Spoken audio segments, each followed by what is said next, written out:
i-share ko sa inyo kung ano bang dapat natin gawin kapag tayo ay content creator para maiwasan natin na mag-permanently ban yung ating YouTube channel, no? So, kung ikaw bago ka pa lang sa channel ko, please subscribe my YouTube channel and i-click mo na yung notification bell para updated po kayo sa mga susunod na videos ko. So, magsisimula po tayo guys pagkatapos lang po nito. Are you ready?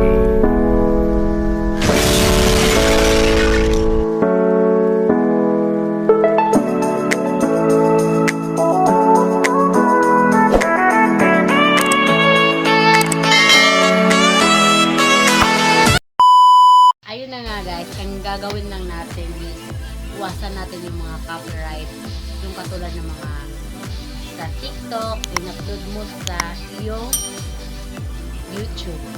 Tapos merong mga sounds ng mga sikat, yung mga sounds. Dapat yun ay alisan mo ng mga sounds ng mga may copyright kasi hindi yan mamonetize.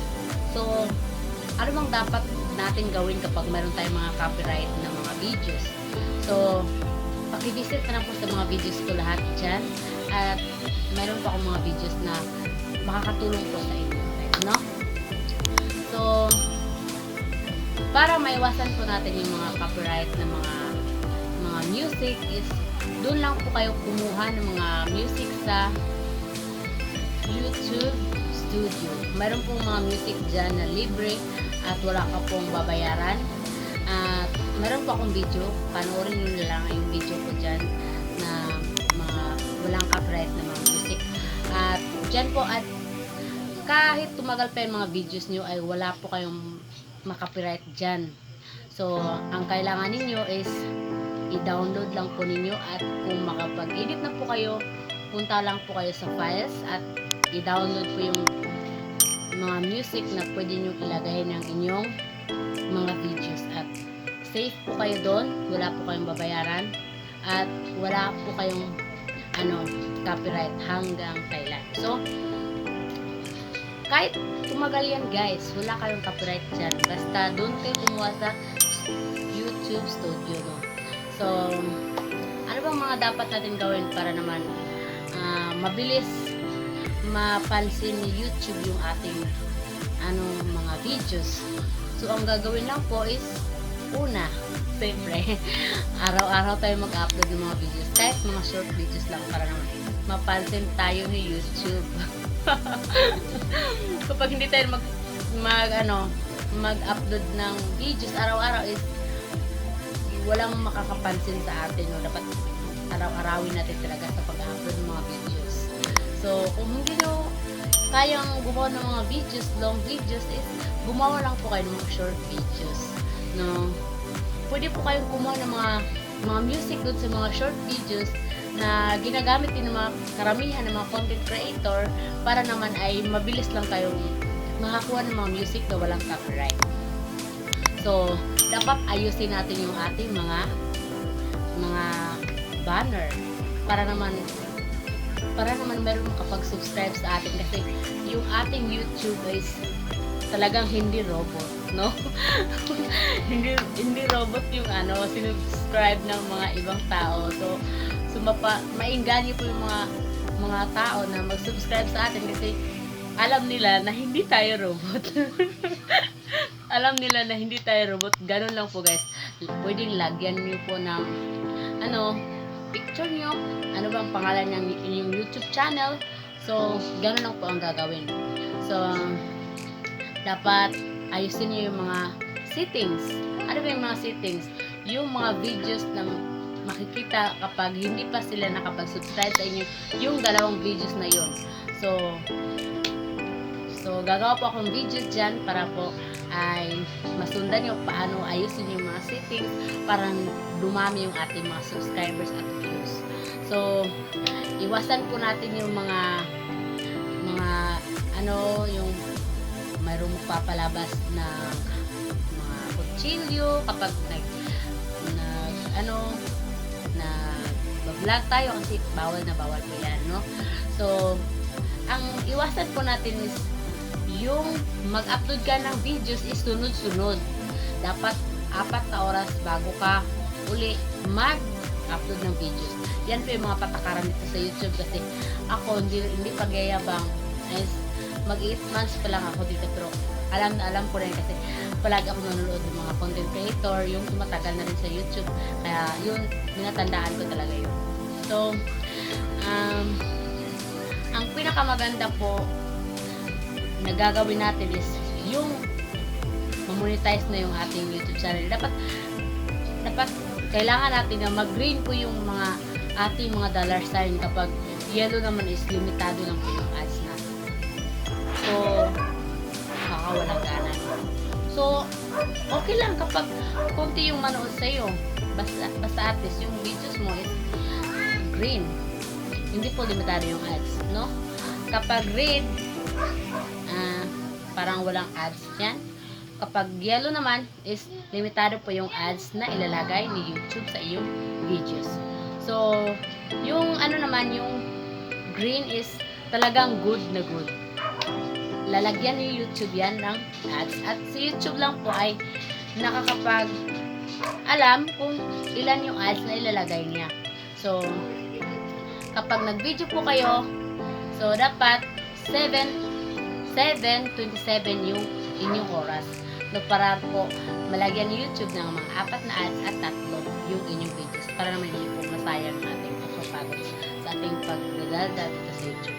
So, ano po mga maganda? So, i-recommenda ko po sa inyo yung gumamit kayo ng mga TubeBuddy para po ay mabilis po kayong mahanap ng mga mag-search ng inyong mga content, kung ano ba yung kino-content nyo. So, mag-download po kayo ng TubeBuddy.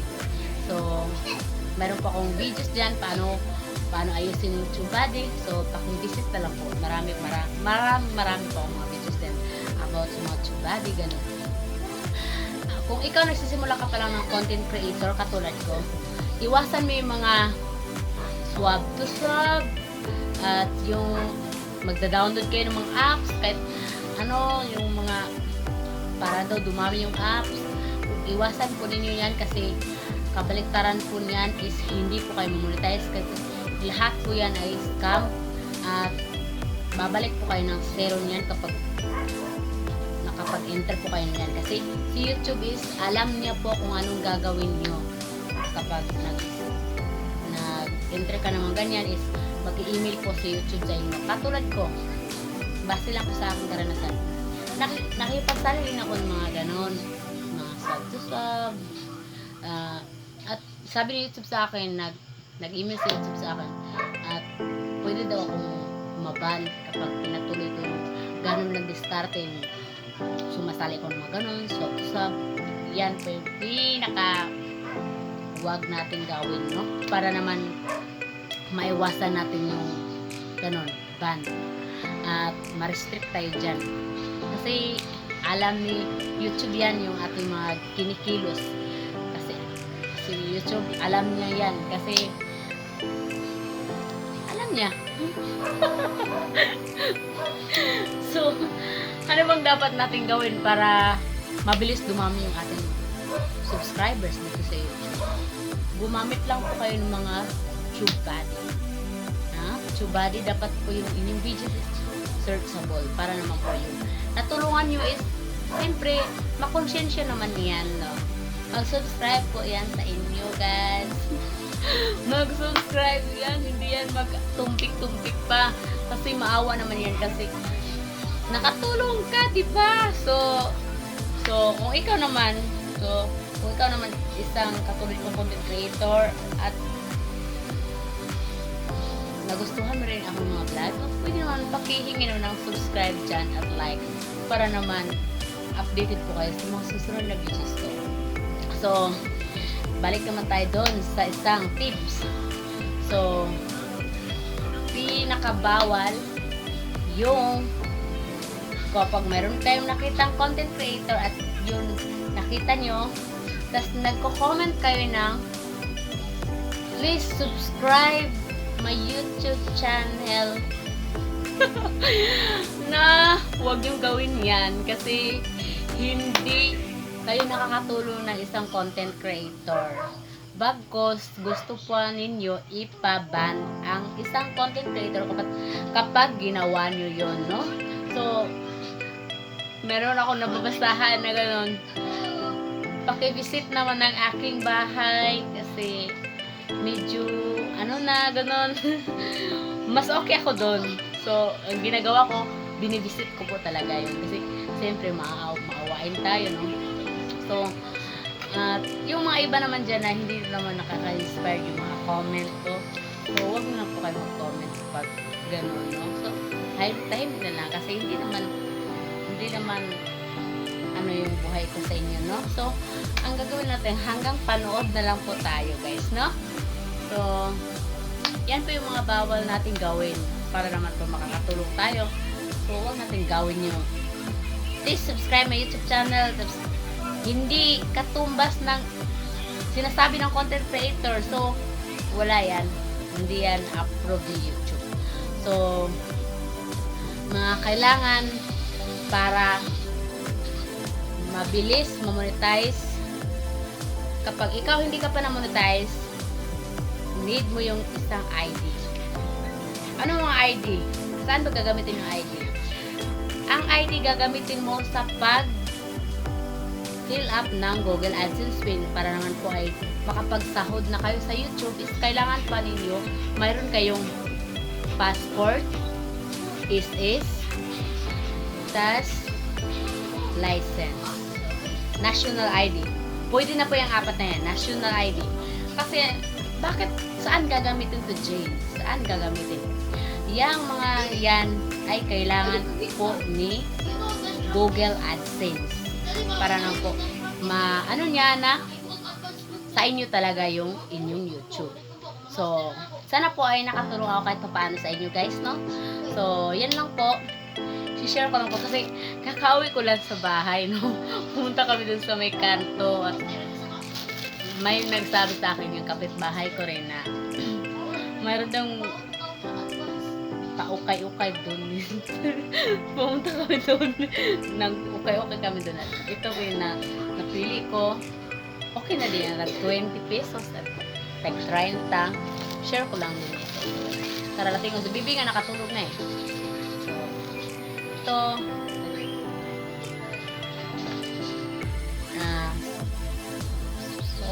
Maganda din, no? Yan po ay tag 30 pesos, no? So, ito naman dress is 30 pesos din. 30 pesos. So, lahat po 30 pesos po ito. So, lahat po na bayaran ko is 220. Yan. Meron na po kong pang vlog. Baka na may mga pa-sponsor naman dyan, mga person. So, ito pang binyag ko to. Kasi malapit ang binyag ni Baby ngayong December 5. So, kaya pinili ko itong white.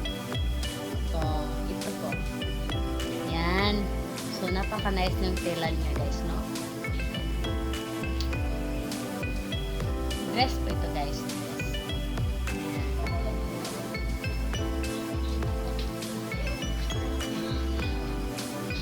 Yan lang po, guys. So, sana po ay huwag niyong kalimutan mag-subscribe and like and share.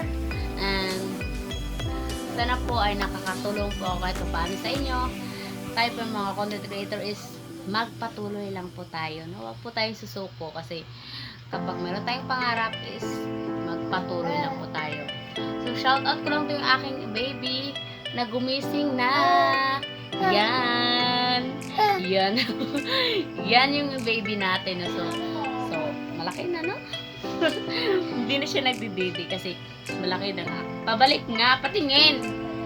Tingin. Yan. Hi. Oh, tumatawa siya, no? Yan po, guys. Huwag pong kalimutan mag-subscribe and like and share. Thank you for watching, guys. Bye-bye.